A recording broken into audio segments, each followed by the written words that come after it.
Hello, everyone. Welcome to the episode of the BG Show. I'm here to do a non-spoiler review for the Ministry of Ungentlemanly Warfare, the new Henry Cavill and Alan Ritchson movie, directed by Guy Ritchie. So let me just get right into it. I thought this was a really solid movie, a good World War II Nazi fighting movie, if that's your thing. I guess somewhat comparable to Inglourious Bastards, although this is based on a true event or more of a true event. I'm sure they've switched around a few things, but overall, it's based on a true event. So I definitely would recommend seeing this movie if that is the genre that you like. So this movie obviously takes place during World War II in the 40s, mostly in England. There's a lot of scenes with Winston Churchill kind of putting together this team to accomplish some missions. So it's very a team-oriented movie. It's just edited and directed well. There's not that much downtime. There's good action. Um, Henry Cavill does a really good job of getting into character. Surprisingly, he's so known as Superman that you'd think maybe you wouldn't be able to really see him as anything else. But I think I'm always able to see him as a different character, surprisingly.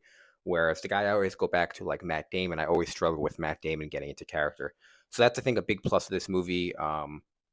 Gus Mark Phillips, who the character that he plays is actually who a lot of people think James Bond was based on. So that's another pretty cool connection with people thinking Cavill will be James Bond. We'll see.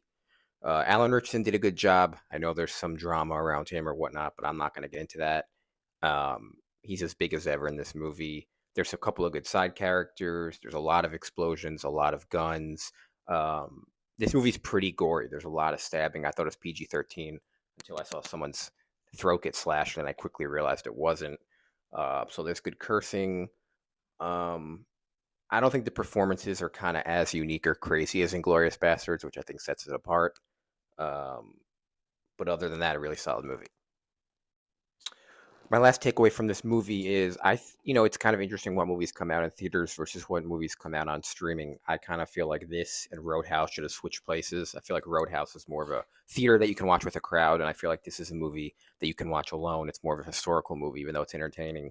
So I'm not sure if I'd run to see this movie in theaters because I think you can watch it on streaming. However, if you are looking to go to the movies, I can definitely recommend it. I think it's worth it. I think it's a solid out of 10.